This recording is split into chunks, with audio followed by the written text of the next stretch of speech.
Today I'm going to teach you how to interpolate manually and directly using a calculator. And we usually do this when we are using steam tables. No? That's why we have a steam table in front of us right now. This is actually already taught in our lecture video about how to use a steam table. But since many are asking how to interpolate using a calculator, so we decided to create a separate video regarding that. Alright, so we will be answering this question right here. What is the specific volume, saturated vapor of steam at 75 degrees Celsius? Okay, so that is why we box that portion right here. Because our required temperature is 75 and it is in between 70 and 80 degrees Celsius.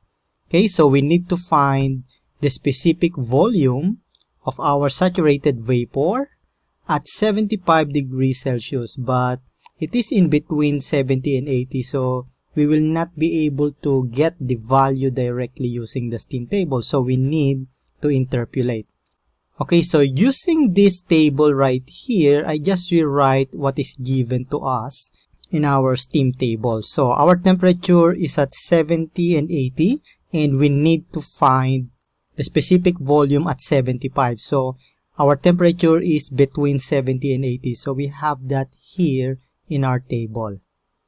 Okay, now the value of our specific volume, okay, of our saturated vapor is 5.0418 at 70 degrees Celsius, and at 80 degrees Celsius we have 3.4067. So the value of our specific volume of 75 degrees Celsius will be our variable x right here.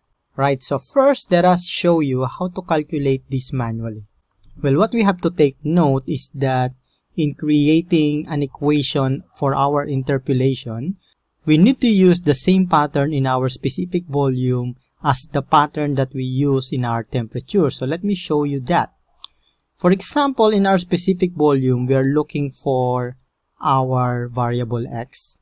So first I will be subtracting x to the specific volume at 70 degrees Celsius. Okay, so I'll be doing that now, so it will be easier, I think, to see what is going on. Okay, so we have x minus 5.0418 over, okay, so it will be a fraction. Next is we are going to subtract our specific volume at 80 degrees Celsius to the specific volume at 70 degrees Celsius. Okay, so as you can see, I put this on the numerator so that our calculation will be easy. Okay, and then our denominator will be both known values.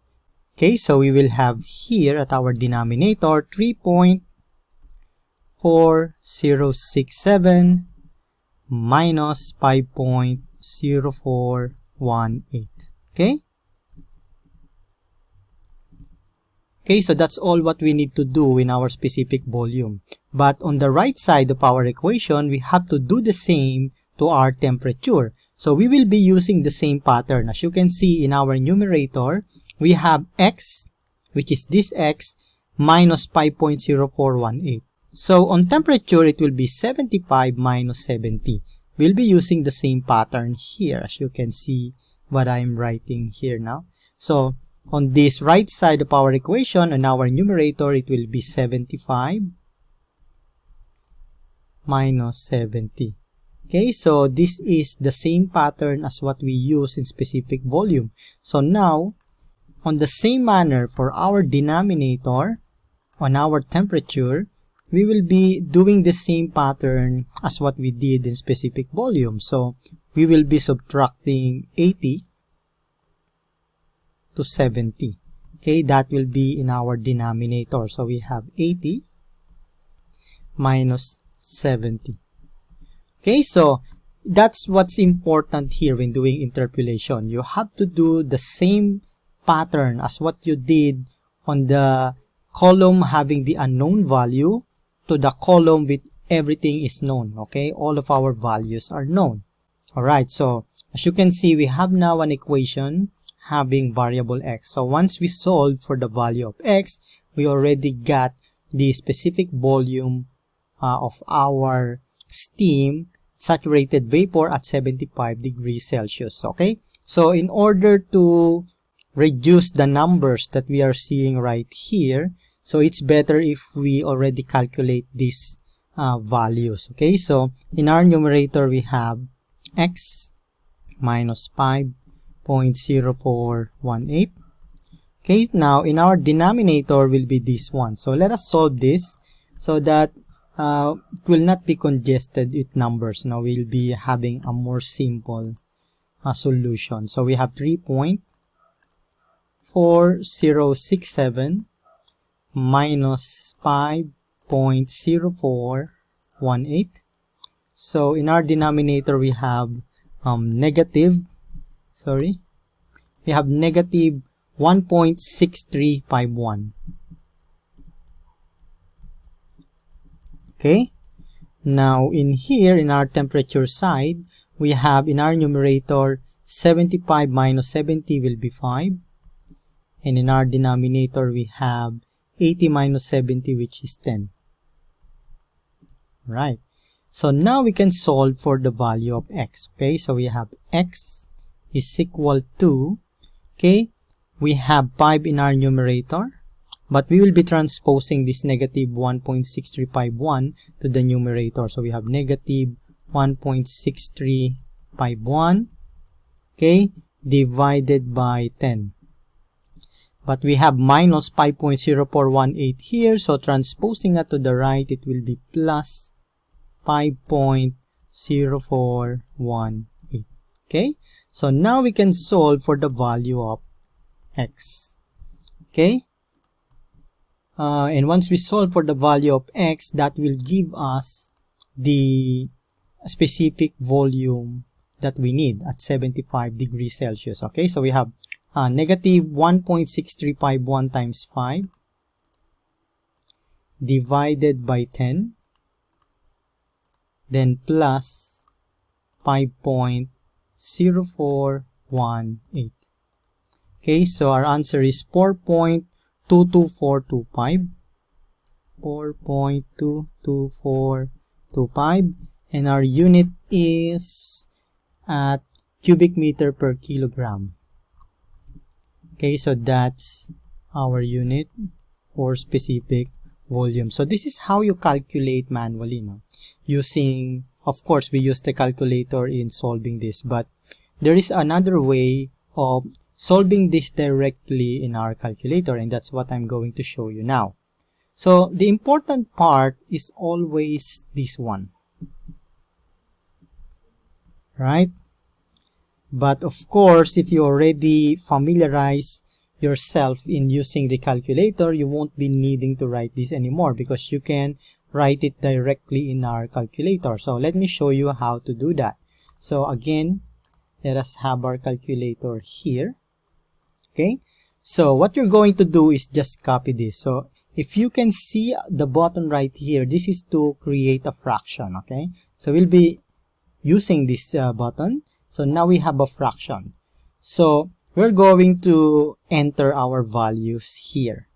Okay, so actually we can write directly from our table as long as we understand the pattern. Okay, but since we already wrote it here, let me just follow this figure right here. Okay, so we have x. Okay, so our parenthesis is here. Now we need our variable x, so we have to click alpha, and then you can see the x right here. So I will click here and you see our x appeared. Then we have minus 5.0418. Then we'll close our parenthesis. Then to our denominator we have 3.4067 minus 5.0418.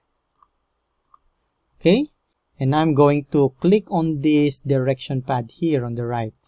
So now our cursor was moved to the middle. Okay, now I need this equal sign here because we have that here. So you need to click on alpha, and then you see we have an equal sign here. So click this button, and you see now we have an equal sign here. So again, we need a fraction here. So we will be using again this button. And then our parenthesis, 75 minus 70. Then for our denominator, we have 80 minus 70. Alright, so now we are able to enter everything that we have on this equation.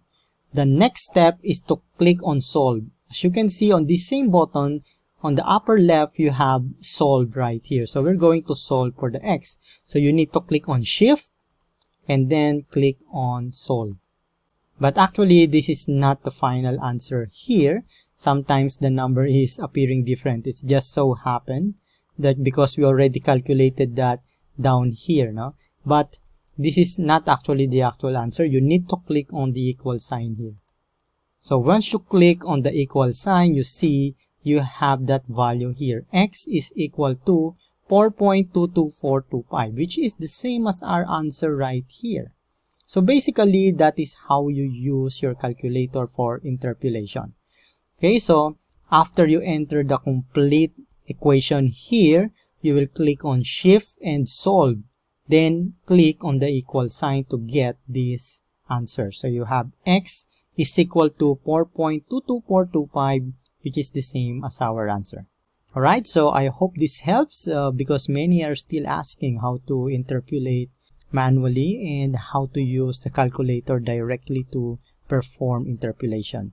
So if you haven't watched our lecture video about steam table yet, so you can just check on our playlist. We have a playlist for thermodynamics and how to use the steam table. So thank you very much for watching and have a nice day. To watch more of our lecture videos about engineering and STEM subjects, please subscribe to our YouTube channel and click on the notification bell para lagi kayong updated sa mga videos na i-upload namin. We are regularly uploading tutorial videos in engineering, mathematics, chemistry, physics, at iba pang subject na magagamit ninyo sa inyong pagre-review. So, thank you very much sa patuloy ninyong pagsuporta sa enginerds.org.